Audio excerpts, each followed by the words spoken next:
Olá pessoal, boa noite. Eu sou a Sandra Baldassi, psicóloga, e vou tentar retomar minha live que a gente está tentando aí, já é a terceira vez que eu tô tentando apresentar a live, vamos ver se agora eu consigo. O pessoal tá chegando e eu tive problema no som, eu acho que foi da página, porque meu celular estava funcionando. E agora parece que o pessoal tá me sinalizando que tá tudo bem.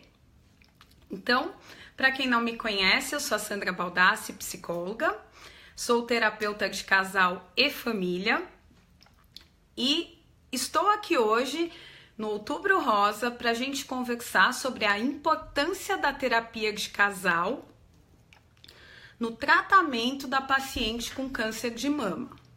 Então, assim, gente, o intuito da live é que vocês possam ir fazendo perguntas.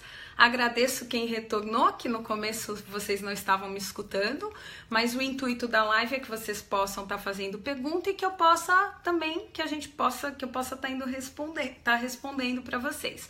O que eu não consegui responder aqui, eu vou responder mais tarde, vocês podem me mandar mensagem também. Eu tenho uma página no Facebook que é Sandra Baldassi Psicóloga. Então, caso não dê para eu responder aqui ou não responda depois, vocês podem curtir aí a página e mandar mensagem para mim. Então, vamos lá. Falando sobre a terapia familiar, o que é o mais importante? Quando a gente fala sobre câncer, eu percebo que a gente já encontra uma resistência. Então, o que acontece? Quando a gente vai falar sobre outros assuntos de psicologia, de relacionamento afetivo, todo mundo, assim, acha bacana, é muito receptivo. Agora, quando a gente vai falar sobre câncer, sobre doença, as pessoas já oferecem uma certa resistência.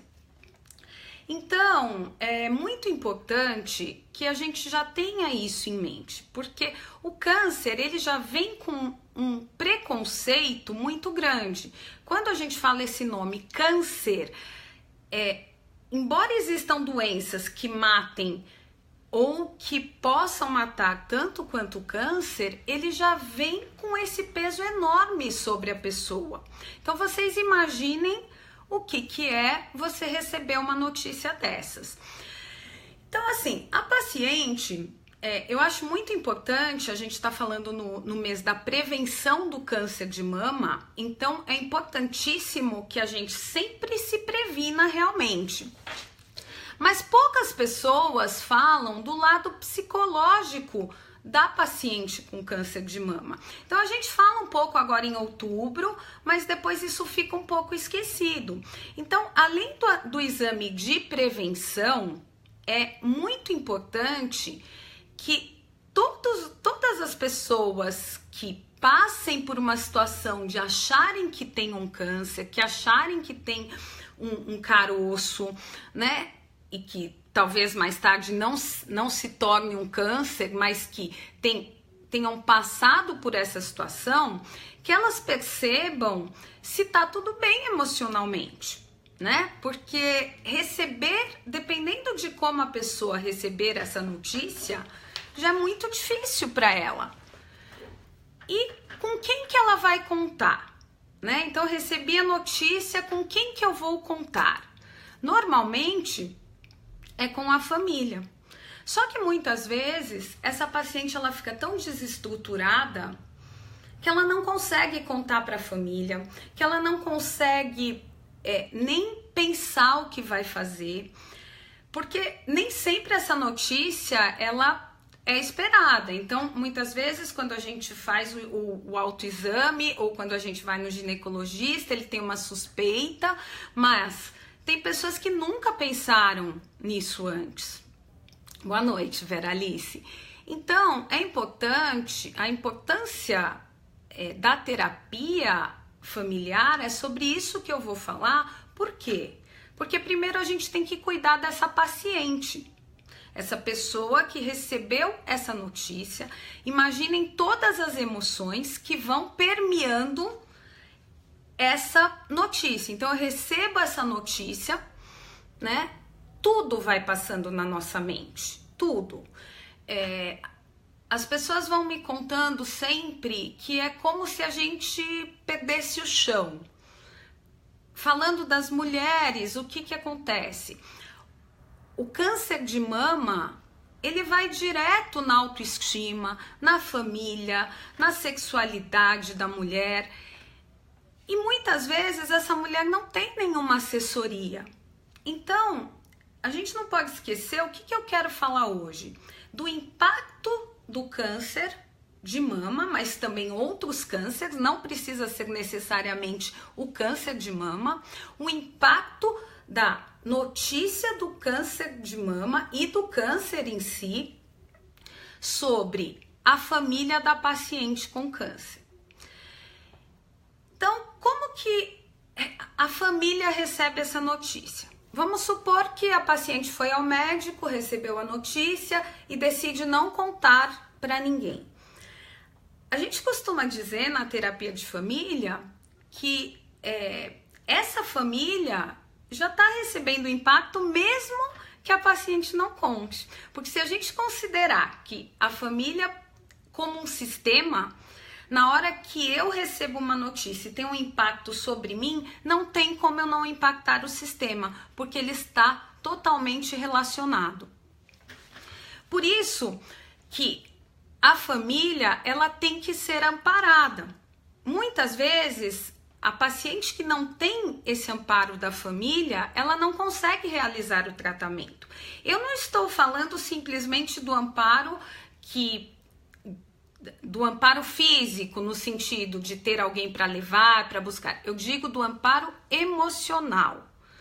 Emocionalmente, só da gente pensar que tem um caroço, só da gente achar que tem uma doença, que pode ser uma doença grave, que pode levar a gente a ter que fazer um tratamento muito longo, que pode causar tudo isso, nós perdemos o chão. Então, como que funciona a terapia de família para o paciente com câncer, não só de mama, mas para paciente com câncer de mama? A partir do momento que a gente consegue trazer essa paciente para uma terapia familiar, essa paciente vai poder ter um respaldo ali emocional. Em que sentido? Na terapia familiar, todos nós vamos ter um espaço para falar das dores, das emoções, da raiva, do sofrimento, sempre intermediado por um terapeuta de família. Então, o que vai acontecer?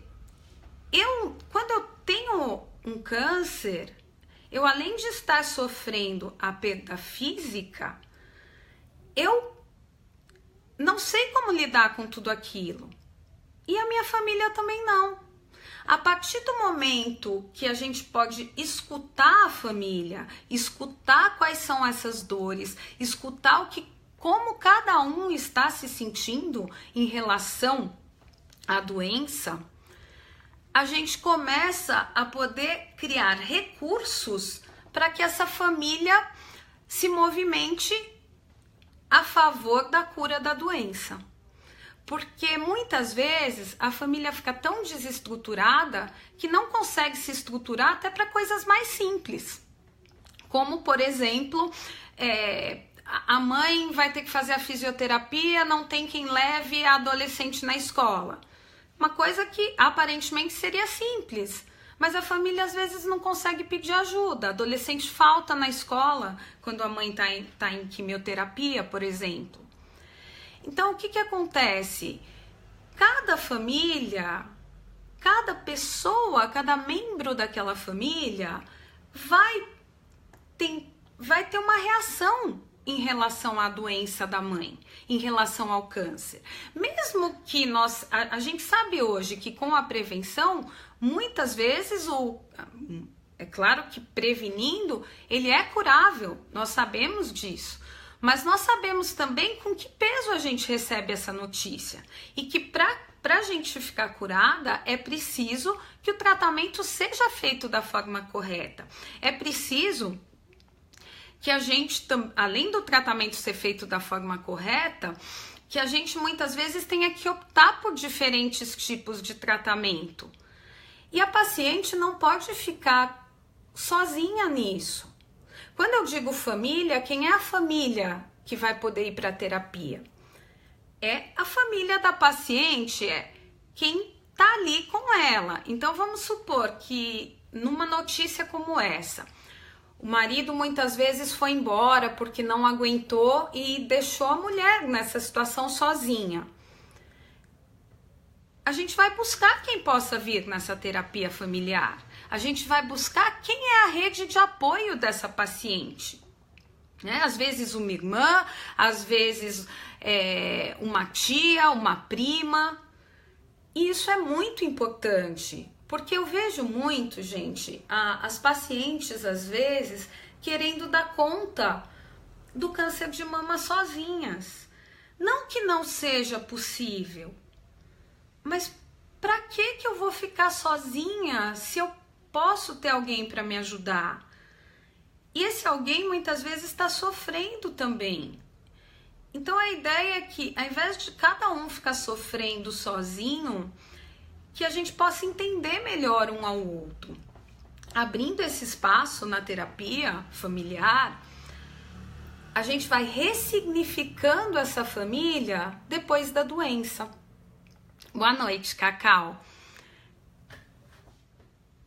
O tema é... Gente, tem pessoas perguntando aqui do tema, né? O tema é a importância da terapia familiar no tratamento da paciente com câncer de mama.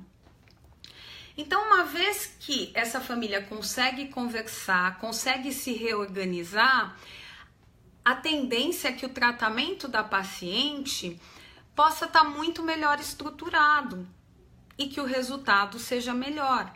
Mesmo porque a gente sabe que o câncer, os tratamentos, o próprio câncer, ele muitas vezes debilita o sistema imunológico e a gente precisa de muito mais apoio do que em outras doenças muitas vezes. Então, eu vejo muitas mulheres, elas são fortes, são valentes, são guerreiras e é lindo isso. Eu acho que a gente precisa sim ter essa força, ter força de vontade, mas sozinha fica muito mais difícil. É interessante que, às vezes, nas sessões de terapia familiar, com filhos, tem um filho que a mãe conta que tá sempre bem. Não, tá tudo bem, ele tá super bem, não, encarou a doença numa boa. E muitas vezes, quando eles vêm para a terapia familiar, que a gente percebe que esse filho que estava bem, esse familiar que estava bem, é o que tá pior de todos. Então, se a gente não cuida dos familiares, também tem uma questão do eu não cuidando do familiar. A partir do momento que eu não cuido dos meus familiares, eles também não podem cuidar de mim.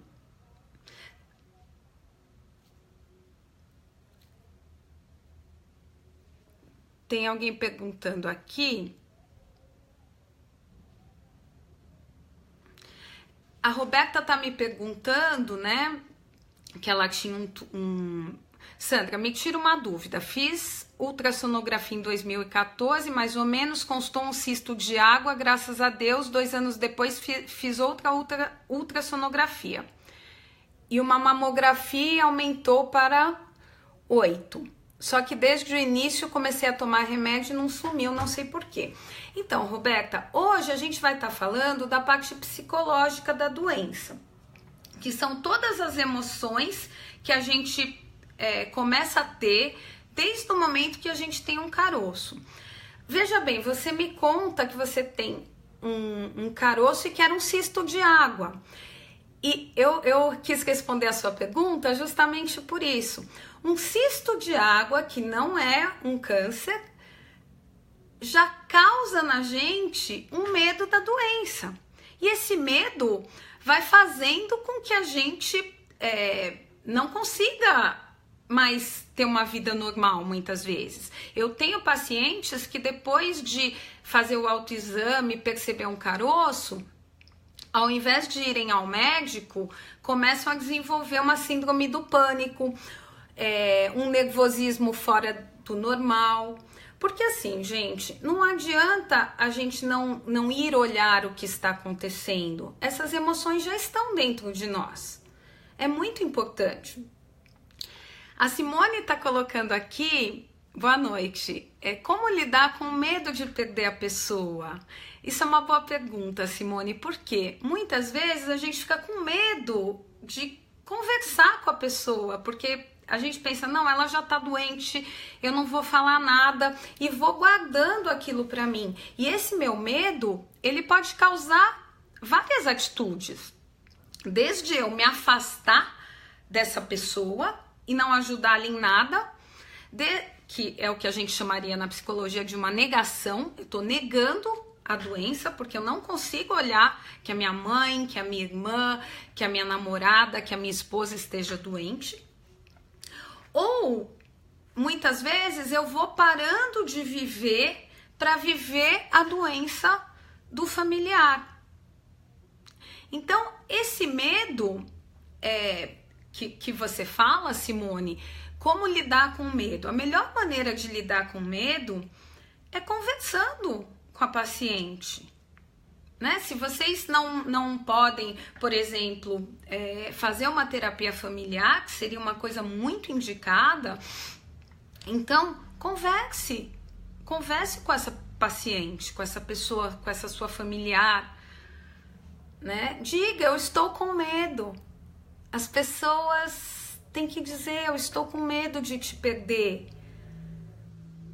E aí você vai sentir também o que ela tem para te dizer. Entendem? Muitas vezes, como a Roberta falou aqui, você vai, faz um exame, dá uma coisa que não é cancerígena, só que depois aquilo tem um impacto tão grande que você nunca mais quer ir no médico fazer exame nenhum. Isso é muito perigoso, né? Não é porque eu tenho um cisto que eu tô com a doença. E se eu estiver com medo da doença, a melhor forma da gente baixar a ansiedade é a gente perceber o que está acontecendo e ir atrás. Porque às vezes eu vou ficar com aquela ansiedade, achando que eu tenho alguma coisa muito grave e isso pode desenvolver outras doenças. Quando eu tenho um familiar que realmente está com câncer, às vezes é um câncer grave, um câncer mais grave do que o normal. O que eu posso fazer para ajudá-lo? Sentar e perguntar, como que você está se sentindo? Como que eu posso te ajudar?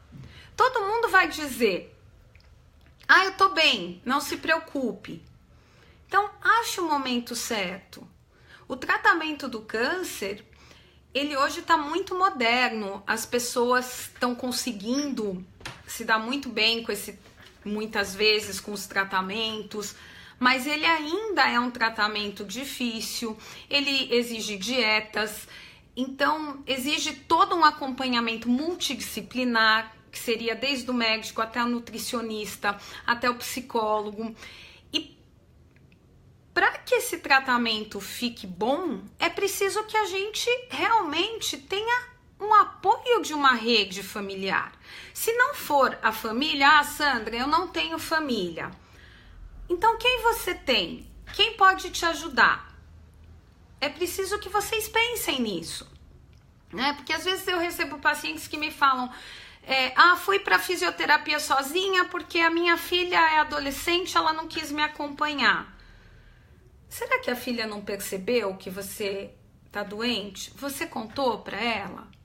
Ah, eu contei, mas ela não entende, não sabe o que é, então ela não entende que eu não posso carregar peso, ela não entende que a nossa vida mudou, ela não entende que eu tô com muitos gastos, né?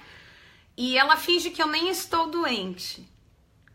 Essa filha, ela tá sofrendo também. Não é porque ela tá nessa atitude negativa com você que ela não tá sofrendo. Muitas pessoas, ao pensar que podem perder alguém, um ente querido, elas se afastam. É a forma que elas acham de não encarar isso, de não sofrer, o que é um engano, porque nós já estamos sofrendo. Essas emoções já estão conosco. Então, para que essa família, para que essa pessoa possa levar o tratamento adiante com uma equipe multidisciplinar, cuidando de todo o lado emocional, vai ser mais fácil, pode acreditar. Sim, é a negação. É a negação, Márcia. Outra coisa que é muito comum também, vamos supor que a gente está falando de uma família que tem 2, 3 filhos e a mãe adoece. Sempre tem uma pessoa que vai ficar cuidando só da mãe. E os outros ficam só de lado, olhando o que está acontecendo, mas parece que toda a responsabilidade da doença da mãe ficou com esse filho ou com essa filha.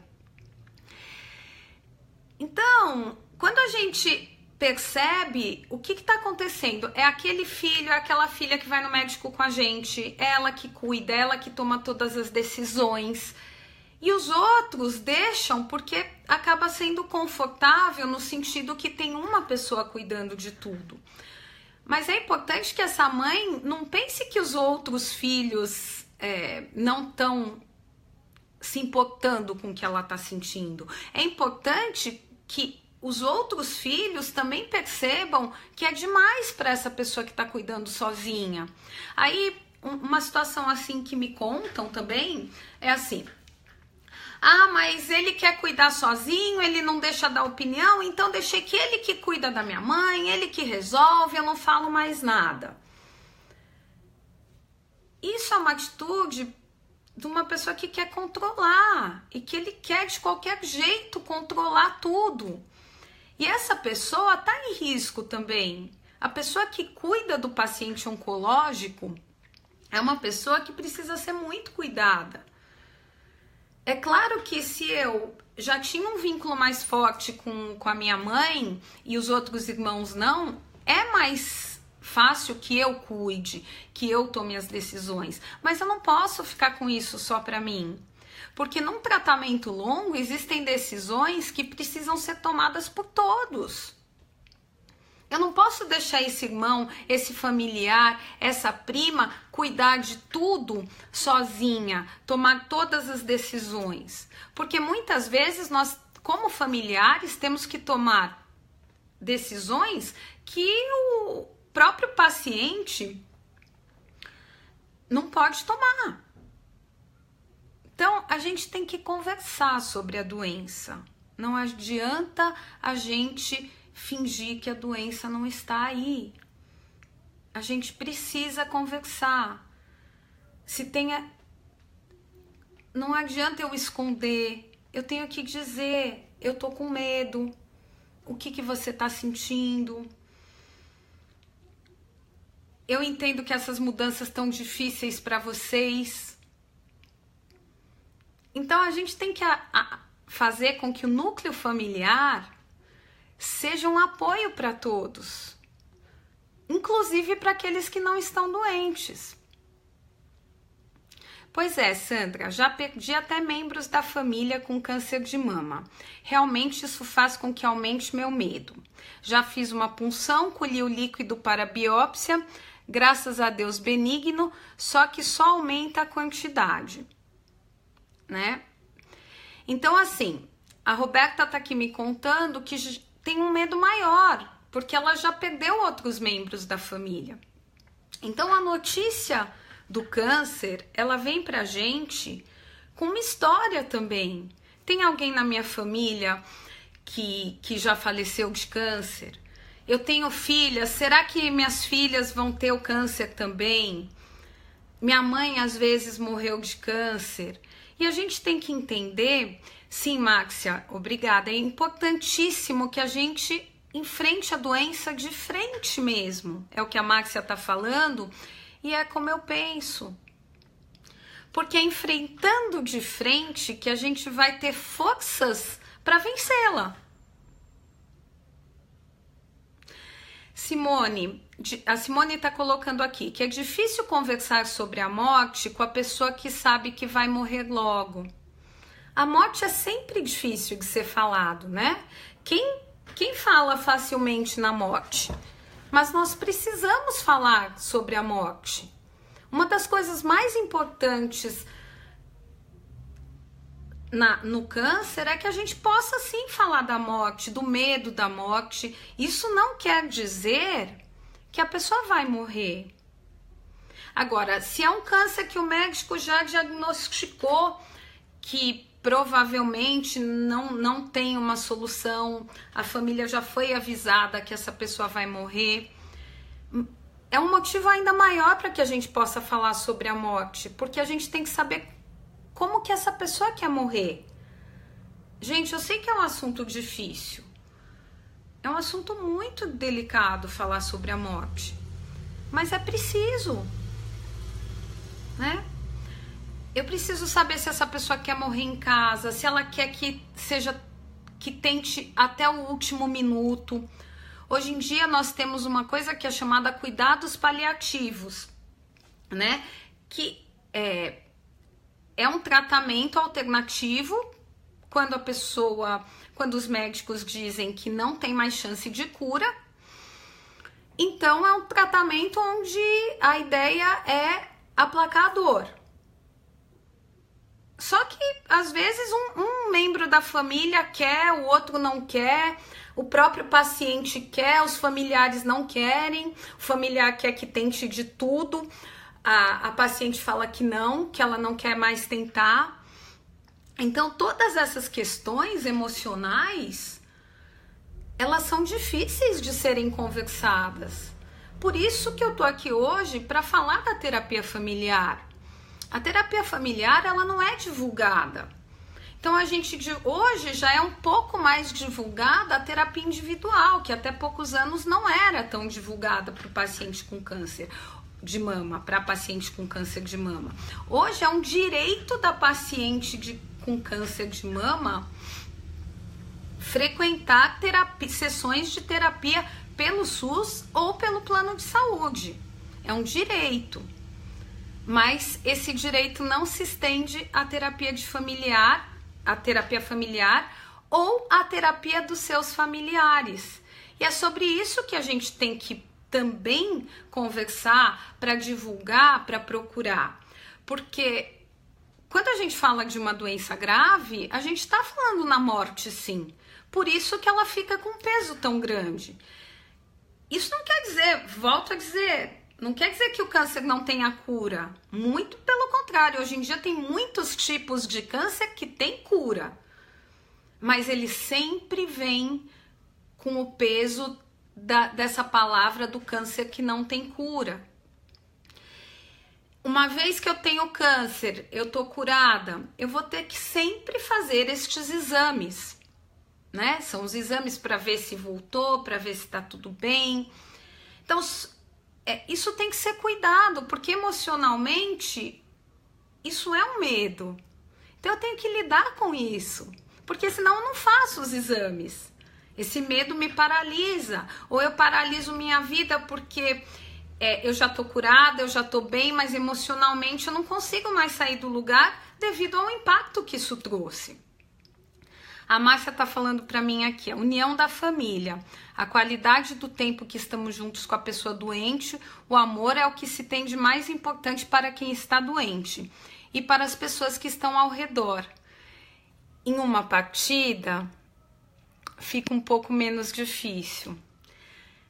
Isso mesmo, Máxia. Quando a gente tem essa doença na família, a gente tem que ressignificar, a gente tem que se unir, e nem sempre isso é fácil. Porque a doença, ela vem para essa família, a família não pediu essa doença. Então a gente tem que ressignificar isso, né? Então, em quais novos moldes essa família vai conseguir se organizar depois dessa doença? Muitas vezes é uma família totalmente desestruturada, mas que na doença consegue se organizar e se estruturar. Porque toda essa estrutura que a gente vai tendo durante a doença, se a pessoa tiver que ir embora, como você disse, Máxia, quanto mais a gente tiver próximo desses sentimentos, mais fácil vai ser seguir a vida depois. Porque a saudade, ela sempre vai ficar. Agora, se eu fiz todo o possível por esse familiar, se eu conseguir dizer para ele, para ela, tudo o que eu sentia, saber como ela estava se sentindo, ser acolhida, acolher, não só o familiar que está doente, mas também os irmãos, o pai. Às vezes o pai sai de casa porque não dá conta da doença da mãe. E aí, as filhas se revoltam com o pai. Então, tudo isso tem que, sendo entendido, tem que se perguntar, pai, por que você fez isso? O que está acontecendo? Porque as pessoas não querem conversar. A Simone está falando aqui, e quando o paciente nega que vai morrer, mesmo sabendo que é terminal? Ai, Simone, adorei sua pergunta. O que acontece? Essa é a maneira que o paciente achou para encarar a morte. E ela tem que ser respeitada. Então, se eu sou uma paciente, eu sei, o médico já falou que o meu câncer é terminal, que não tem solução, e eu quero achar que não, eu tenho que ser respeitada na minha decisão. É uma doença coletiva, exatamente. O câncer de mama, os outros também, mas o câncer de mama é uma doença coletiva. Toda doença muito grave, com possibilidade de morte, é uma doença coletiva. Quando as pessoas começarem a entender isso, elas também vão entender que se torna muito mais fácil a rotina do paciente, o tratamento, as decisões e o estado emocional com que essa família vai levando a vida. Porque a gente tem que pensar que com a doença vem toda uma desorganização. Vem uma desorganização financeira, vem uma desorganização de ordem mesmo, quem fazia o quê na casa, quem cuidava de quem, vem uma desorganização emocional. Eu tinha minha mãe para conversar, para contar sobre minhas coisas, agora não posso porque ela está doente, tenho que ainda pensar em cuidar da outra pessoa. Então, gente, eu quis vir trazer esse tema para vocês hoje, da importância da terapia familiar, para que a gente possa ir falando, vocês que são psicólogos, quem estiver aqui que for psicólogo, que a gente possa ir divulgando isso. A terapia familiar, ela não é a terapia individual. Nada impede que a pessoa esteja numa terapia individual e também faça a terapia familiar. Porque a terapia individual, ela está cuidando exclusivamente ali, é uma coisa ali muito íntima. Então a pessoa não precisa sair da terapia individual para ir para familiar. Ela pode sim ir para familiar, mas pode permanecer na individual. Como preparar as crianças pequenas de pacientes paliativos? Uma ótima pergunta também, Samantha. Justamente a gente tem que pensar o seguinte: a criança, a gente acredita muito nisso na terapia familiar. Mesmo que a gente não fala para a criança, ela já sabe. E é importantíssimo, gente, isso é muito importante, que as crianças possam se despedir das mães, dos pais, do irmão, do paciente que já está em paliativo. Então, a melhor maneira de preparar, a gente vai contando. Cada família vai achar a melhor forma de contar, né? Qual história, como eu vou puxar isso, como que eu vou contar essa notícia. Isso é uma coisa muito individual de cada família, mas tem que ir preparando essas crianças para isso. A criança precisa fazer essa despedida com a mãe. Então a gente vai contando aos poucos. A mamãe tá doente. Não prometam coisas, isso é muito importante também, gente. Não prometam coisas que vocês não podem cumprir para a criança, porque lá na frente isso vai ficar marcado para elas. Então, se eu sou uma criança que a minha mãe já está em paliativo, não diga para a criança: a mamãe foi para o hospital, ela volta amanhã. A mamãe tá doente, a mamãe vai passar uns dias. Quando ela volta? Não sei. A gente não sabe, a gente espera que seja logo, mas a gente não sabe. A criança vai chorar? Muitas vezes vai. Abraça essa criança. Não adianta você mentir, acolhe essa criança, né? Porque senão a falta, quando ela acontecer, essa criança não vai estar preparada para isso. E a falta é muito maior. Uma situação também muito comum é quando a gente tem uma perda assim na família devido ao câncer e os pais, o pai que ficou, ou a mãe, ou não importa, o familiar, diz que as crianças estão ótimas. Não, as crianças não, eles nem perceberam, eles entenderam que a mamãe está no céu. Não se enganem. A criança tá ótima, ela achou, que bom que a criança achou um recurso interno para poder lidar com a morte dessa mãe, desse pai, desse irmão, dessa irmã. Mas a gente tem que ficar atento, ficar dizendo o tempo todo que a criança está ótima também não vai ajudar, porque a gente está reforçando uma coisa que a gente sabe que não é possível, né? Então, o ideal é dizer: a criança entendeu que a mãe tá tentando levar a vida sem a mãe, né? Se puder procurar uma terapia para essa criança, ótimo. Desde a hora que entra no paliativo até o falecimento. Agora, se a gente falar que em tratamento, não em falecimento, não em morte, vamos pensar que é um câncer que é perfeitamente curável. A mesma coisa é válida. Então, mesmo que eu fique curada desse câncer e que eu saiba que eu tenho uma chance altíssima de ser curada, o tratamento ele tem que ser dividido com a família. Quando a gente quer pegar tudo pra gente sozinha, é uma ilusão, porque a família sofre mais ainda, porque sofre calada. Nós não podemos sofrer calados. Essa é a questão. Todos aqueles sentimentos que a gente tem todos os sentimentos que a gente tem e que não podem ser ditos, eles são muito mais sofridos, porque eu sinto, mas não posso dizer, né? Vocês imaginem uma criança que perdeu a mãe e que não pode falar nisso em casa porque o pai acha que ela tá bem.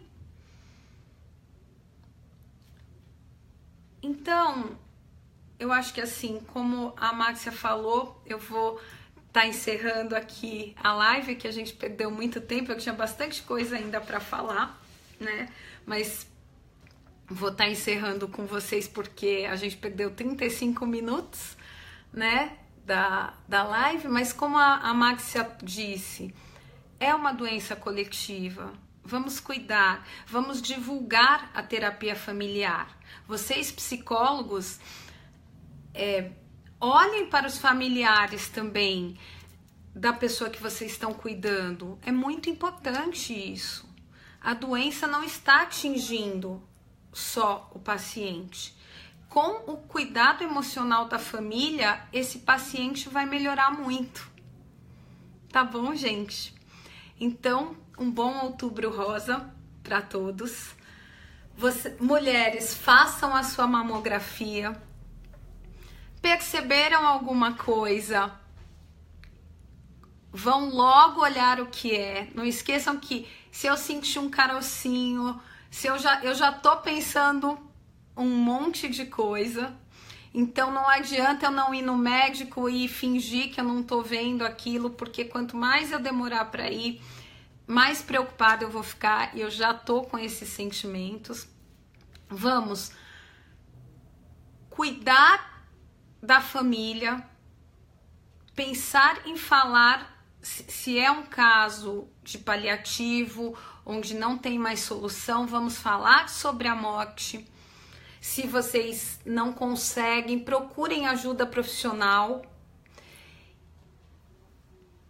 E sempre, independente de qualquer coisa, lembrar que nós não somos sozinhos. Nós não viemos ao mundo sozinhos e nós não somos sozinhos. Sempre tem alguém que a gente pode chamar de família. E é com essa pessoa que a gente tem que se apoiar quando a gente tem um problema sério. Uma boa noite a todos. Espero que eu possa fazer uma outra live sem todos esses problemas que a gente teve aqui hoje de som, de Facebook, enfim, para que a gente possa completar. Obrigada por todos que estão ouvindo. Um beijo, boa noite.